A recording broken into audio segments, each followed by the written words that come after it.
Hello, everyone. Welcome to Strive Conversations. My name is Melissa Thi, and I'm the founder of Strive With Me, which is a personal development and social impact publication, and also the host of Strive Conversations.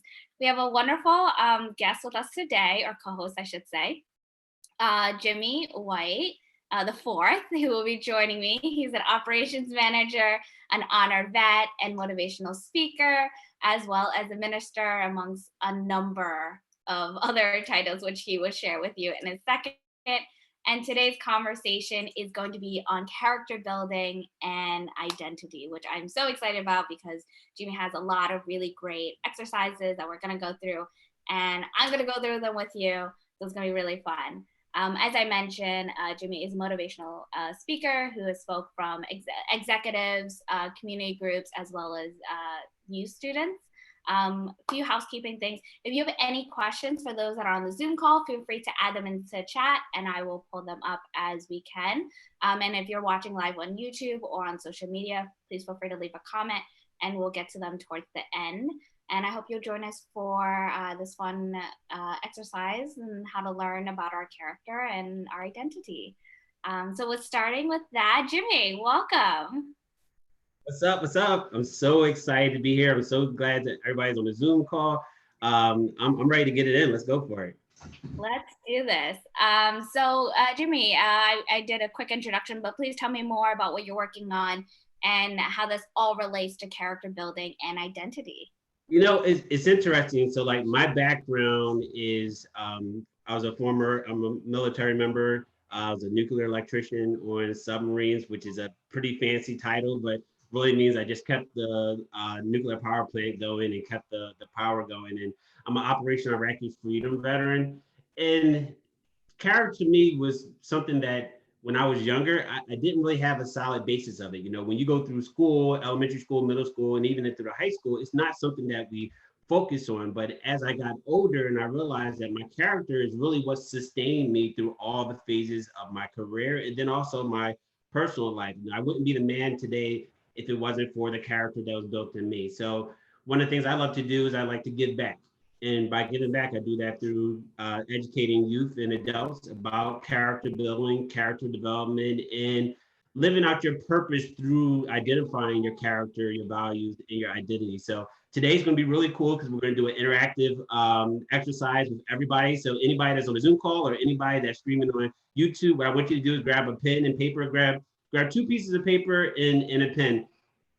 And do this exercise. Melissa is on it. I'm on it as well. I got mine going. This cool exercise that we're about to do is called identifying your values and your identity. Let me take a step back. So I want to tell you guys my definition of character.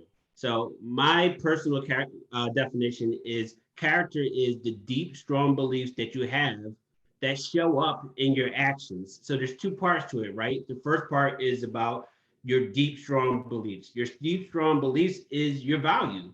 So what is your value system? What defines your values and what are the things that you will write down and say that, yep, I value these things and they show up in my day-to-day life.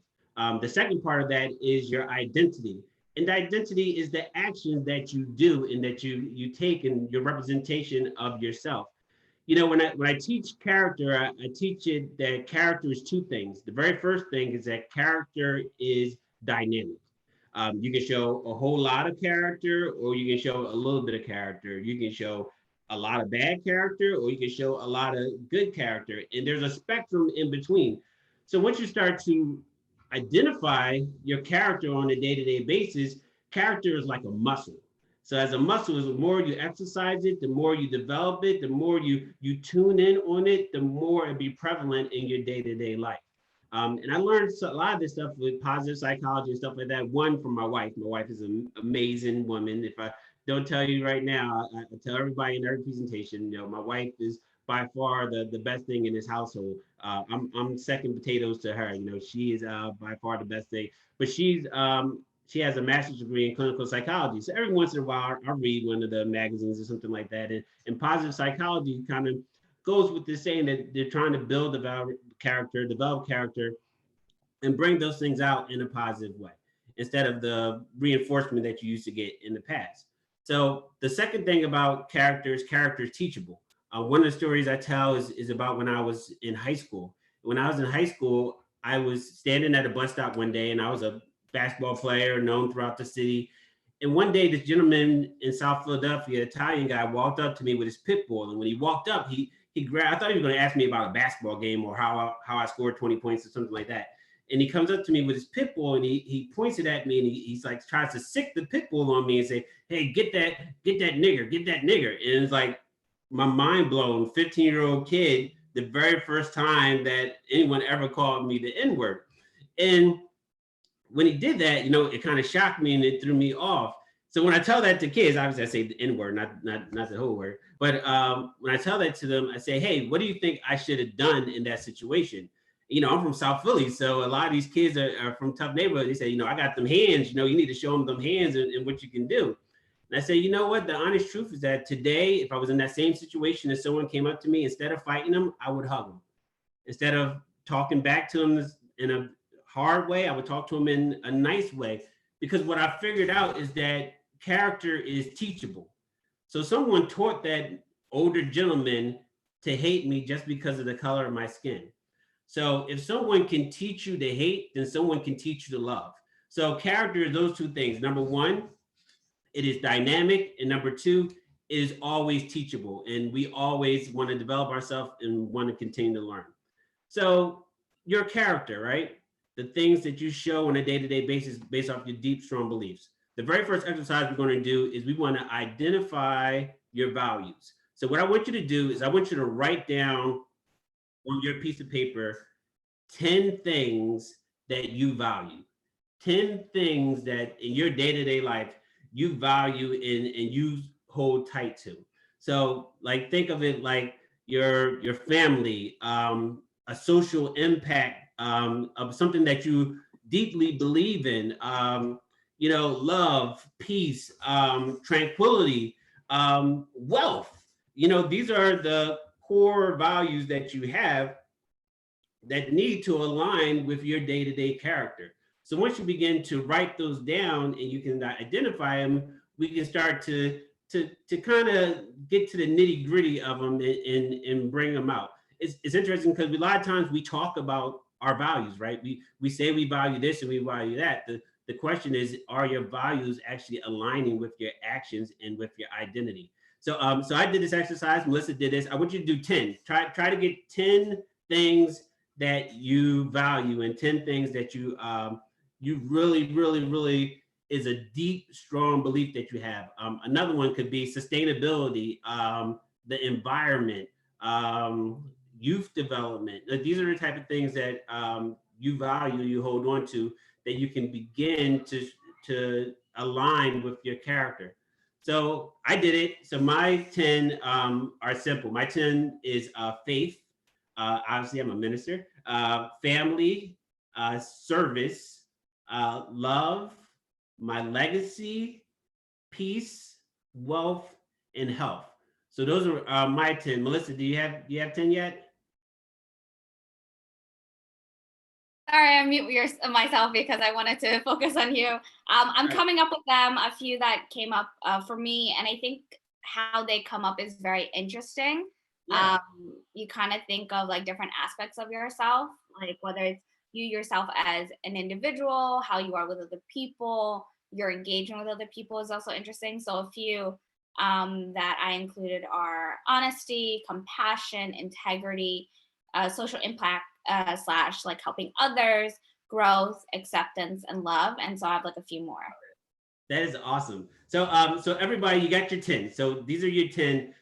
What I want you to do is in a column right across from your 10, I want you to start writing down 10 things that you identify as.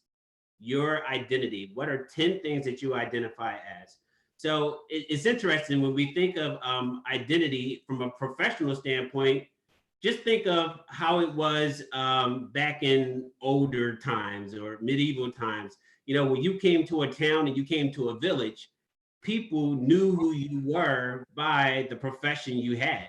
So you had Bob the blacksmith, you had Jill the milkmaid, you had Robert, the Lord of the Rings. You had Those are your medieval references. medieval references. I like don't watch like historical things. I'm just thinking of like, all right, the lady here and the Lord here and the bishop and all these people because I'm obsessed with like Game of Thrones and other historical people. You got Merlin the wizard. You got everyone. Oh my God, your references are so. Look, I'm old. Look, I'm old. Pray for me. But think about it. In those times, you were identified as your profession, and that's how you know. I mean, also, you got Larry, the neighborhood drunk. You got all kinds of different people that you can identify as. But when you think of identity has to align with what you actually do. So it's one of those things where it's not just about talking about it. So you can turn around and say, "Oh, my name." Like I can't go around and say, "Oh, I'm Jimmy White, the millionaire." Like, no, I'm not the millionaire. I got to do though. Like that's the whole like fake it till you make it, like entrepreneur culture. And I believe in speaking things into existence. But and then my son just walked in when he heard that I wasn't a millionaire. We okay, son. We ain't got millions.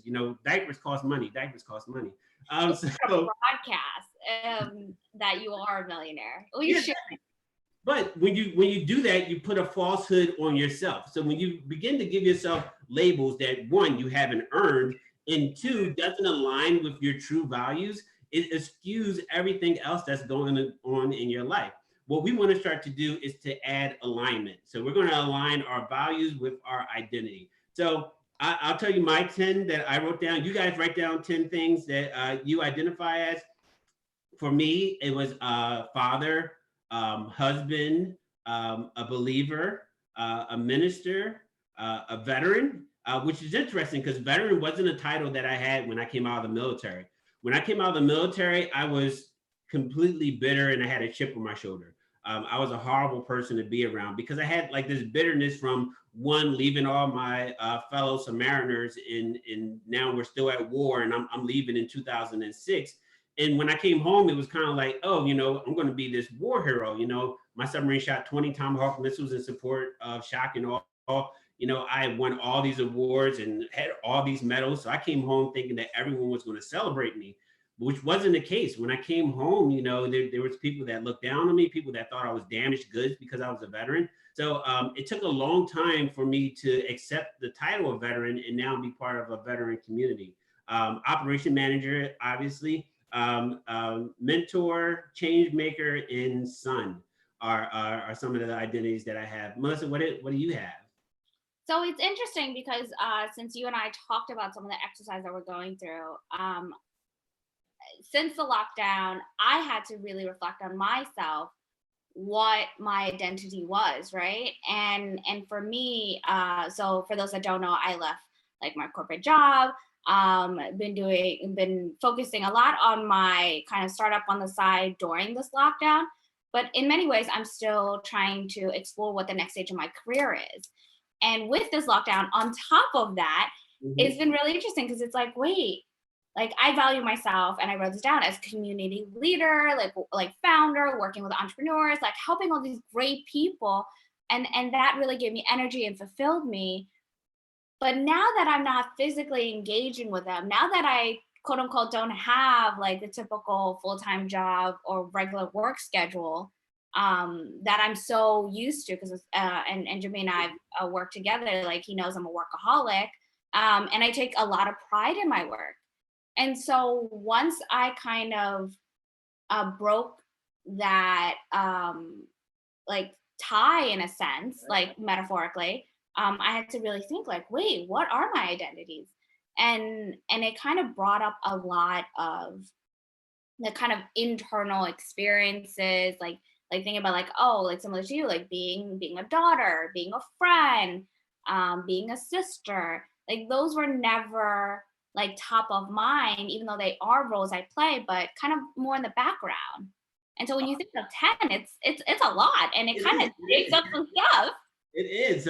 So that's awesome, because the whole purpose of this exercise of putting down your values and putting your identity is to start to align those together. So let's start with your values first. For your values, I want you to circle 3 of your values that you consider your top values. These three values are going to be what I like to call your uncompromisable. No matter what situation you're in, no matter what environment you're in, no matter what life circumstances you are in, you will never compromise these three values. These three values are your core values that everything you do, you want to exemplify in those values, which is really tough because before I told you to write down 10 things and you were like, man, I can do this. I can write these down. This ain't no big deal. But then when I told you, hey, you're going to have to start eliminating some of these, it's like, oh man, now you got to hit a switch and like, oh, what really, really, really do I value? And is it going to show up in your day-to-day life? That is character. So for me, it was tough. It's not an easy thing to do. And with this exercise should evolve. So I'll let you know the same values that I had as a 25-year-old Submariner in Spain on leave is a totally different set of values that I have now as a almost 40-year-old man and father and husband and advocate. So my value system evolves, your value system may evolve. And just from this interaction we have right here, you might decide to start changing stuff, which is great because it now means that you are identifying those values and you're exploring those. So for me, go ahead, listen. Oh, Jimmy, I was just gonna say, like, I think if anything, we should give people this time to really reflect and sit in that. Because for me, I am very much in the personal development space. I kind of gravitate towards those uncomfortable, like, self-reflection, right? And and even as you talk about, I'm like, okay, my top three, I know this: helping others, growth, and compassion. And then I almost had to, like, as I was circling it physically, I was like, wait a minute. I tried to be very compassionate, but there are times where I'm not as compassionate as I would like to be, right? Um, and same thing with growth. There are times where I was just like, you know what? Especially during this pandemic, because there was no judgment in this pandemic. It's just what it's my go-to saying with my friend. There are times where I don't want to work on myself. There are times when I just want to, like, binge watch Madam Secretary, because that's what I'm currently watching. That's a whole story. And really just kind of take that time. And there are times where, as much as I want to help others, maybe I can't at the time based on my capacity and where I'm at in life.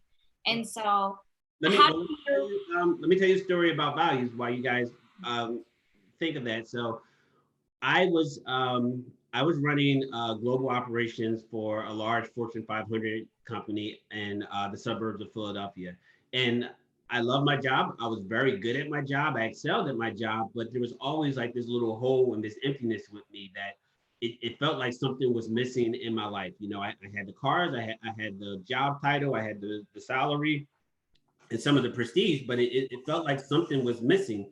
And for me, it was actually reading a book. So I was gifted a book, the Brothers Forever, which is a story of the tale of Travis Manion and Brandon Looney, who were two service members that served together, were roommates in the Naval Academy. And unfortunately, both of them sacrificed their lives for our country and passed away. But in response to them giving their lives, they started the Travis Manion Foundation. But Travis had a mantra that he would say. His mantra was really simple. It was, if not me, then who? And when I read those words, it was like something clicked in my head. It was like, yo, that's me. Like, I value that. Like, if someone drops the ball, Jimmy's going to pick it up. I'm speaking in third person. Y'all pray for me. If someone, was in need, was in help or something like that, I'm going to sacrifice my time and help those people, even in my time in the service, even in my time in a professional life, and even in my personal life. You know, I was going to be that guy to step up. And that's when I realized that one of my values that I had been missing was service. You know, Travis and Brandon served their country and sacrificed for the country. And if not me, then who? Means you're going to step up and you're going to continue to serve, even when others think it's not cool, even when it's not the best opportunity, not for yourself, but for others. And that's when one of my core values that came up with was service, like serving other people. And my other two that I consider my uncompromisable are my faith, My faith is something that is kind of the cornerstone that I cling to when everything else falls away. I can always respond and go back to my faith. Talked about my service, but last but not least is my legacy. You know, I have three amazing boys, Jim, Jojo, and Jack. And you know, everything I do right now is setting them up so that they can live their own life the way they want to, but they will have and follow in my legacy if they want to. My mother passed away when she was 49 years old, but she left me a lifetime of legacy that developed me into the man that I am today. I like to tell people that, you know, I'm my mother's reward for all of the difficulties that she had to deal with. And then my name is James White the Fourth. So like there's a bunch of James Whites that came before me that I carry on their legacy. And my oldest, he's actually James White the Fifth. And I told him if he doesn't have a six, he gets disowned, which isn't true, but it's part of the legacy building. So those are my uncompromisables: faith, service, and legacy when it comes to my values. What were your three? So I shared helping others, growth, and compassion. And as I mentioned, I think it's as people are filling them out, they're gonna take a look and say like, hey, maybe I am not. Uh, I don't follow these values 24 Right. hours a day, right? Mhm. So I have a question for you. There is, I guess that space, right? Yeah. That space in between, like Mhm. who we are in this moment and who we are in this and like being the person that follows on these value. Right. Um, what what do we do with that one? Who we are in this moment or in a heated moment, for example, right? Because in arguments, I would like to believe I am like compassionate and honest and all these things, right? Sometimes you're like, you know what, I don't have the capacity to, and I'm not in a right mental space to do that. So I'm curious to see what your thoughts are on that. And before you answer, I'm just gonna say, like, anyone that's watching on Zoom, that's in the Zoom chat, please feel free to type up any questions in the chat, and we'll get to it. We do have a Q&A after this exercise, as well as anyone watching on YouTube. Feel free to write in the chat any questions, and we'll do our best to get to it. Love it. So here's the thing about your values. Your values, especially your uncompromisables, they're going to be unbelievably authentic. Like Mm, they're going to be so authentic that they kind of like marinate into you and they radiate out of you. Like when you truly and strongly believe in something, in whatever situation you're in, it's going to come out. And it'll come out verbally at times, but more importantly, it should come out in your actions. And when, just like I have a core value of service, and when I thought about it, I felt this emptiness inside. I was like, oh, that's what I was missing. So it's about identifying those situations. And once you're able to identify when you're not living your value out, that's when you can begin to have change. So you can start changing by aligning the next part of it, which is your identity. Make sense? amazing. Awesome. So let's go into identity now. So identity, I want you to do the same exact thing. I want you to circle your three uncompromisable. Like these are three things in your identity list that you cannot say. Like if someone says, "Hey, you got to throw this to the side," you can turn around and be like, "Nope, I can't do that. I have to have this as part of my identity." Like think of it in this sense, kind of like your tombstone moment, right? Like on my tombstone, what will it read? Like one of the things that I am is I'm an operation manager, but I guarantee you on my tombstone, it will not say Jimmy White, operation manager, the best operation manager that ever operated. Like that's not. That ever operated. I love it. I'm good at it. I love what I do, but it's not my purpose in life to do that. My purpose is my core identities that I have that I want people to know as part of my value system, which is part of my legacy. So I kind of cheated on this. I'll be completely honest. We So value that. all right, I don't value cheating. So for me, That's my honesty. I'm sorry. It's honesty. There you go. That's a good one. So my very first one is father husband, because I can't divorce those two roles. It's funny I said the word divorce, but They'd be separate. Well, no, for me, the father and husband connect because I remember a time where I was a good father, but not a good husband. I remember times that I was a decent husband, but not a good father. And honestly, being in a household and being the head of a household, those two things have to marry together. Another pun, and then and really complement each other. Like I can't, me personally, I can't divide those two roles, and it's extremely important to me that I set myself up for opportunities to be a good father and to be a good husband and to be conscious about that. I mean, there was a time frame where I was not conscious about my family and my family dynamic. There was times where I focused more on my career and what I could do from a financial standpoint or what I can do from a career advancement standpoint. And my family was hurting because of it. And I wasn't conscious enough to see that I was hurting my family. It really took my wife pulling me aside and saying, hey, you need to do better. Hey, you're doing great over here, but what about Jim and Jojo? What about me? What about us as a family? So my very first one is that as a father, husband, and that head role. My next one is as a believer. Again, that aligns perfectly with one of my values, which is faith.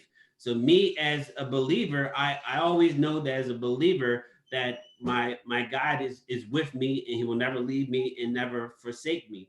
And people might say, hey, Jimmy, I'm not a religious person, I'm not a spiritual person, but I will tell you, you are a believer. So even if your belief is that you don't believe in God, then guess what? You're a believer. If your belief is that you believe in a different faith or religion, you are a believer. In owning that identity that you have as some type of believer is what's going to fortify you and build that commitment and align hopefully with some of your values. And then the last one is a little bit of a compound word, so it's a little bit of cheating as well. But change maker, I that someone people call me a motivational speaker, people call me an advocate, people call me someone that an advocate that does social impact, and honestly I think that term change maker wraps it all up in one. In 2018 I actually won our change maker award for my company,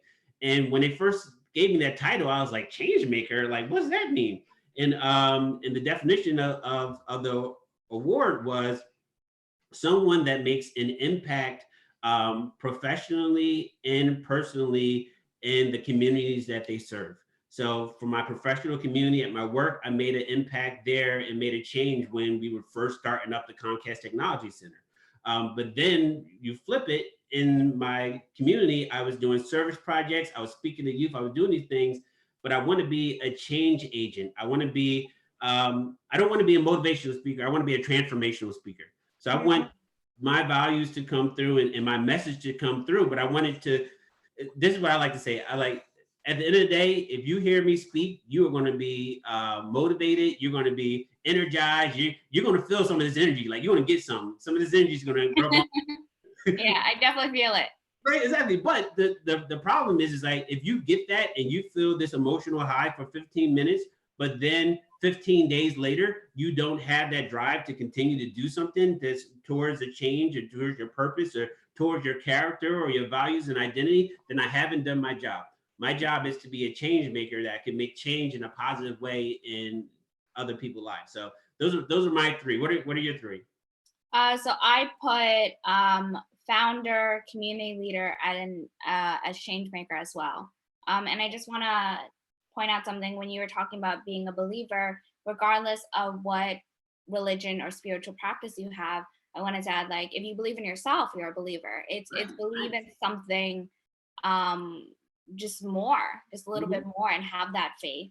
And another thing I wanted to touch upon, and this is kind of like more personal experience, I've seen people really suffer when they lose their identity, right? Whether it's losing their identity as a married spouse, losing their company and working for someone else, and different things like that, because life happens. And for me, I personally, I believe that in these low points, you really get to see what you're really made of. And that's kind of my optimistic take on what's going on in the world right now, is like, this is the time that I am going to be challenged with what are my priorities, what am I going to do when like things are really difficult and I'm out of my element, and there's no way I could have, any of us could have prepared for this. Right.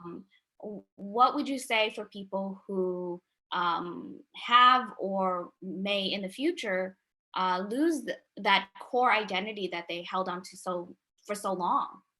I love it. It's a great question. It actually fits right along with the next step in the Oh, exercise. thank you. I See, love this is a good alignment. This transition. is alignment. So the next step in exercise is, after you identify your uncompromisables, the things that you refuse to compromise, I want you to start drawing a line across from your values to your identities and see if they are matching. So what will happen is that you will have this value, but the value doesn't align with anything that's listed in your identity, or vice versa. And when you figure out that you're out of alignment, you can now start to put yourself back into alignment. So a perfect example for me would be me as a father. So me as a father, I realized that I was out of alignment. So the second I realized, or better stated, my wife told me I was out of alignment. But you I need that. You need someone to kind of just check it, because sometimes you're in it. So then that started to align with one of my core values, which is family and service. Like I obviously loved and cared about my family even during those the challenging times, but I wasn't serving my family. I wasn't participating. I wasn't listening to my family. I was this dictator, like this is how it's going to be, and this is what daddy says and stuff. But that doesn't align with my values of service or faith or legacy or family. So if you feel yourself starting to lose some of that identity, you need to regroup and say, all right, how can I begin to align myself to build back up to that title that I really want? Um, and all of it encompasses together with your values and your identity to what you were saying, like this time period that we're in right now. This is, I like to call this a crucible. So in everyone's life, you have a situation, a problem, a trial, or a circumstance that will test your character. And this right now is a moment that everyone's character is being tested. So the question is, what is going to be your response to this crucible, this problem? So the crucible will do two things. One, it'll either burn you up and wipe you out, or it can forge you in the fire and make you stronger and better. So this is our crucible moment. So when you're in your crucible moment, you then have to take your character traits. You have to take your values and your identity, and you have to do what I like to call putting your character in action. So to me, character is an action word. It is not this dry word that you can say that I am this and I am that, or I believe in this and I believe in that. If you are not doing it with your actions, then you do not believe in those things. If you are not doing it with your actions, it is not a core value to you. You actually have to put your character in action for it to be your character. So a lot of people, when they think about character, they think of their representation of themselves. Like, oh, I'm a funny guy. Well, you might be a little bit funny, but like, what does other people think of you being funny?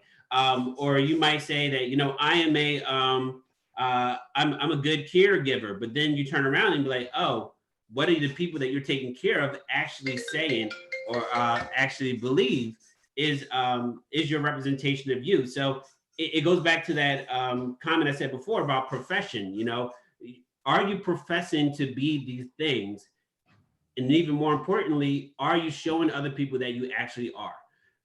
In the industry, we like to use this term system matter expert, right? So the system matter expert is the person that is the top person in whatever field or trade that they are in. One of the things that I'm a system matter expert in my professional life is building technologies. I know automation systems, buildings, integration, those type of things.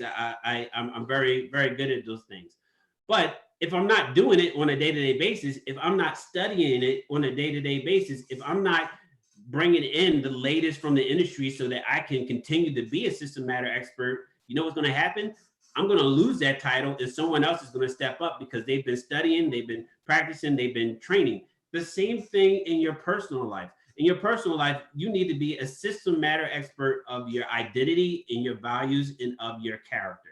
Use it on a day-to-day basis. The second you feel as though that you've gained everything, I will let you know there's always more to learn. There's always room to grow. You know, I was in the military, I never read a book in the military ever. And when I got out of the military, the book Brother Forever was actually the first book that I actually read since my time in like high school, like recreational read, which was crazy. But now I'm an avid reader. I love to read because I'm reading stuff that is making me better. I'm reading stuff that is helping me grow.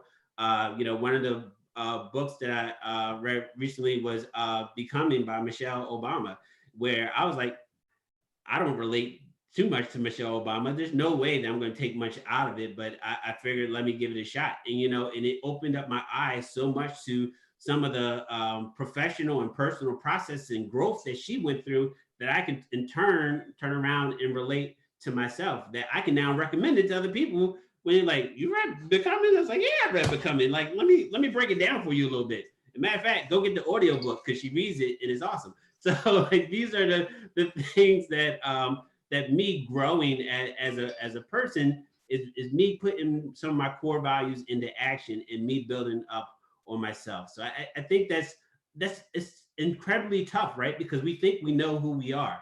And a lot of people will give us titles of who we think that we are. But when we begin to do personal development, I love your term, personal development journey. We are all on this journey, and it's never you should never have a goal that I've made it to this point in my character life that this is where I'm going to be. It's always about growing and developing more and more as you continue to grow as a person.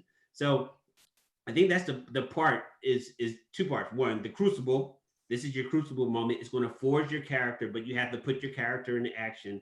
And then the second part is realize that you're on this personal development growth in this journey, and it's a ride. Like I in the last 3-4 years, I've gone through this maturation process where I feel a lot more comfortable with myself because I'm being honest. Like I think, Melissa, one of the things me and you talked about is that, growing up, empathy was not something that you did in my community growing up in South Philly. Like when I grew up, it was all about fisticuffs, it was about punching, it was about fights, it was about hanging on the corner, it's about that kind of fast life. And that kind of stayed with me. Even though I didn't live it, it was still part of my mentality. But then as I matured and I see this growth in me and how I can serve others instead of just serving myself, I realized that all that time I kind of wasted. So one of the things people like to say to me is like, Jimmy, how do you do all the stuff that you do? Like, how do you do the community work? How do you balance the home life? How do you do ministry and how do you still have time to do presentations and stuff like that? And I tell them flat out, I'm making up for lost time. Like there was decades that I didn't do these things and it was in me to do. So now I have all this energy, like I'm making up for that lost time. And I'm putting my core values into action on a day-to-day basis. The other day I heard a quote and someone said, when you do what you love, it's easy. And when it's easy to you, and other people see it as being difficult, you're on the right path. So people say, "Oh, Jimmy, you're good at this, and you're good at that, and you're a good speaker." The honest truth is, I was a horrible speaker in high school and in college, and also in the military. I kind of have a stutter. I got a lisp every once in a while that comes out. So I realized later on in life that if I'm going to get my message out, I have to speak it out. I have to say it out, and to speak life into myself, but also speak life into others. That was a lot in a second. So I'm an old salty sailor. I got stories for days. So no, I think it's great. We love, obviously we love stories on Strive. I just want to do a quick time check. It is under 12 minutes. But please, if anyone has any questions, I know I do have a few follow-ups for Jimmy, but I do want to prioritize any questions that the group has. So go on, Jimmy. All right, so I got one more exercise for you, and this is the last piece of paper. And this is an exercise that I do. I've done all over the country with youth. I've done it with college students. I've done it with adults, and I've done it with executives. So it's called the Life Blueprint Project. So when I was in middle school, I was in South Philadelphia, and I went to the worst middle school in Philadelphia, period. And by far the worst. I mean, we had, and this is back in the 90s, and we had police presence before Columbine even happened. I remember one time in middle school, we had a substitute teacher, and my class did not want to learn that day. And the substitute teacher made the mistake of wanting to teach us. So my class literally threw chairs at the substitute teacher until like whole chairs. like Oh, whole that's chairs. a whole new level. I remember one time I actually did my homework, which didn't happen too often. And like this kid came up and punched me in my face. I was like, bro, you ain't supposed to be doing no homework at this school. Like it was rough, you know. And the final straw for me was I actually wound up running away from home at the age of 10 because a teacher gave me an F, and I never received an F in my life. And I knew I didn't earn the F, so I actually went home. And when I went home, my oldest brother was like, "You walk in this house with that F, your mother's gonna kill you." So I ran and I actually ran away from home. And don't worry, I ran away for like 12 hours. And then I got hungry and my mother found me at McDonald's. But that's another story on itself.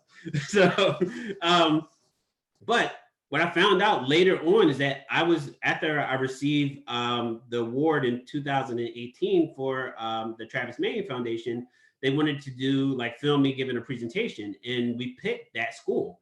So that was Barrett Middle School, which is now Child School in South Philadelphia. And while I was doing research for it, I found out that Dr. Martin Luther King, a couple years before he passed away, actually went to that school and gave a speech called "What is in Your Life Blueprint." I was at that school for an entire year, and no one ever told me that he had came. There was no plaques on the wall. There was no video shown of it. You know, it was the craziest thing to me. So I made it my goal that every year I go back to that school and I tell them about Dr. Martin Luther King's speech. And it's built around character and purpose. So Dr. Martin Luther King said, in your life blueprint, you must have a deep commitment to three fundamental values. The very first one is that you must have a commitment to excellence. And excellence means being the best you that you can possibly be. And this is where the speech became famous, because he said, if it becomes your lot, or if it falls your lot, it becomes your job in life to be a street sweeper. Sweep streets like Michelangelo paints paintings. Sweep streets like Pavarotti sings. When I talk to young people, I say, you know, sweep streets like Jay-Z raps, or sweep streets like Steph Curry shoots threes, or sweep streets like Beyonce dances. That's for you, Bray. So sweep streets so well that the living, the dead, and the unborn couldn't do it any better. The next one he said is have a deep understanding of your own somebodyness. Obviously, somebodyness is not a real word. He was a reverend and a minister, so he made that up so that people understand what he meant. But have this deep understanding of who you are, your identity, and never let anyone compromise your identity. It's one of the reasons why when I do the identity exercise, I say uncompromisable, because you have to strongly believe in who you are and not allow anyone to push you off of that because of the way you look, your color, your skin, or any of those things. But here's the interesting thing. The very last thing that Dr. Martin Luther King said that you have to have in your life blueprint, and remember, he was telling this to middle school kids, is that you must have a deep commitment to the fundamental values of love, beauty, and justice. So think about it. The very first one is excellence. It's about how hard you work and how hard you try to be the best you that you can possibly be. The second one, somebodyness, was all about you. Actually, I like to use the term self-worth. So your somebodyness equals your self-worth. That's 100% all about you. The last one, you know, love, beauty, and justice is all about how you relate to other people. So this is an exercise I like to do with that. I always tell everybody to find somebody that's in your life and pay them a compliment. And then if I'm in like a group setting, I'll flip it and I'll say, all right, now let that person give you a compliment. And the whole exercise takes about 2-3 minutes. So Melissa, me and you are gonna do it right now. So Melissa, I appreciate your energy. I appreciate how you are a community builder. I appreciate how fierce you are for the people that you care about in the organizations that you are a part of. Thank you very much, Jimmy. I very much appreciate that. Right. For me, I appreciate your generosity in your time, your resilience, overcoming all the adversities that you've experienced, and the way you sharpen the knives that were pointed at you to help defend others. I love that about you, that you really take everything you learn, everything that you struggle with, and you constantly use that as tools to work on yourself instead of beating yourself down. You work on them and sharpen them to use that to help others that also may or may not have experienced the same things you have. I appreciate it. So here's the cool part about this exercise. And I want you guys to do this too. So find whoever you're going to talk to today. If you got a spouse, find your spouse. If you got someone that you're really cool with, a parent, or so whatever you can, talk to somebody and give them a compliment, and then ask them, hey, can you do this exercise, and can you tell me something nice that you like about me? Think about this, Melissa. Me and you just did this in less than 60 seconds. How did it make you feel? I felt seen. Mm-hmm. I felt accepted, and I felt appreciated for the efforts that I put in that I don't think a lot of people take the time to appreciate and most importantly articulate. I think a Right. lot of us tend to go out and be like, oh, this person's killing it, they're doing great, so I get this all the time. But that's not always the case, unfortunately. Right. So get this. In 60 seconds, How did you feel?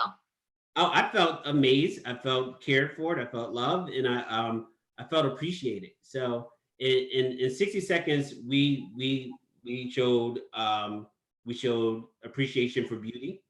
We showed the beauty is about not just the beauty of yourself, but the beauty of others, and being able to articulate that. We showed love because you showed love towards me, and I showed love back to you. And then last but not least, we showed justice, because that might be the first compliment that you heard today, or the first compliment that I heard this week. And some of us are married, it's the first compliment that we heard all year. So oh my gosh, stop it. She compliments you by being there and supports you and choosing you. That's the biggest compliment. Exactly. But if we can do that in 60 seconds, imagine how you can institute that and add that to everything that you have in your life and empower other people. So the next exercise is what I call the blueprint project.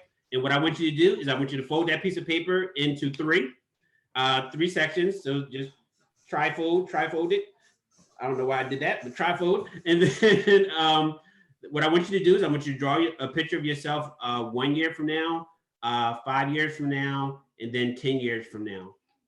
And when you do it, I don't want you to put money. I don't want you to put cars. I don't want you to put fame. I don't want you to put jewelry. I don't want you to put Instagram likes. I don't want you to put any of that in there, because me personally, everything that I have in my life has been built off of character. I don't have advanced degrees. I don't have a trust fund. I don't have anyone funded behind me. My character was built everything that I have in my life. So it's your character is what's going to get you 1 year, 5 years from now, and 10 years from now for you to begin to live your life purpose. There's more to that still, but we're running out of time. But do that exercise. And if you draw it up and write it up and you send it to me, or share it with a mentor that you have, it'd be pretty awesome. I've done this all over the country, and I've had young people and adults send it to me, and I was able to help them through our networks. It's one of the reasons why I'm so thankful for this platform, and I'm so thankful for Melissa, is because we are now part of a community. The fact that we had this conversation and we told stories, each one of you guys know my story, you know some of Melissa's stories, and I can see by your faces and some of your stories. So we're now connected. So connect on LinkedIn, connect with emails, connect with whatever we can, so that we can now be part of this community and we can begin to help and strive together. Amazing, amazing. So we do have a few questions, and if it's okay, you have a few more minutes. Bree asked, what are self-development books or material that you personally use and can suggest? Links or articles otherwise. Amazing question. The very first one that I would recommend is a book called The Work. It is a book by Wes Moore. Wes Moore is a former military man. He's now the CEO of Robinhood. He's an Oxford scholar, amazing guy. And he does stuff with Oprah. So, you know, if you got Oprah money, you're good. But Oprah money collaborate. Oprah money. I thought I'm on Instagram. You got Oprah money. No, just kidding. Just kidding. So, but that book really helped me when I was about to make the decision between advancing in my professional career or beginning to follow my life purpose. And what he does in the book is he gives examples of people that had some of the things that you guys probably have right now, which is where should I go in my next phase of my career or the next phase of my personal life, and how do you balance that? So he talks about how your job doesn't necessarily need to be your work. So like for me, my job is operation manager. I'm very good at it. I'm extremely, to some point, a little bit cocky about it. But that is my job. My work, my life purpose is what I do for the community, what I do for others, how I can be a change maker in different environments. So that's a great one for character. And another cool one for leadership is The Dichotomy of Leadership, which is leading yourself, but also leading others. And that's by Jocko Willink. Amazing. So I have a few. I'll narrow down to my top three in order of when they came into my life. They are amazing books. I will admit they were uncomfortable to go through, but I think that through that discomfort and through that journey, it really helped change my perspective and uproot myself. And kind of, instead of uprooting, I would say like unpack and unweed. Like, what do you call that? Weeding out stuff? Weeding, it's just weeding. Like weeding out stuff, because clearly I don't garden. I'm probably the least domestic person you'll ever meet. Anyways, the first one is Think and Grow Rich by Napoleon Hill. It's a classic self-help business development leadership book. It's great fundamental philosophies. It's one of those like, yeah, of course, this makes sense, but it's a little bit harder to apply. And that is one of the books that you kind of work throughout your life to kind of learn and adapt, right? So don't be too hard on yourself when it doesn't all seem supernatural to you. Another great one is also my best friend's mom's favorite book. Is called The Four Agreements by, hold on, he has multiple names. It's Don Miguel Ruiz. It's a great, again, self-help, really basic philosophy on four agreements that we all should live by. Like you read this and his other book, a bonus one, the Mastery of Love. It's so simplistic, yet it hits really hard. It's like one of those where it's like, oh my God, that's what I was doing?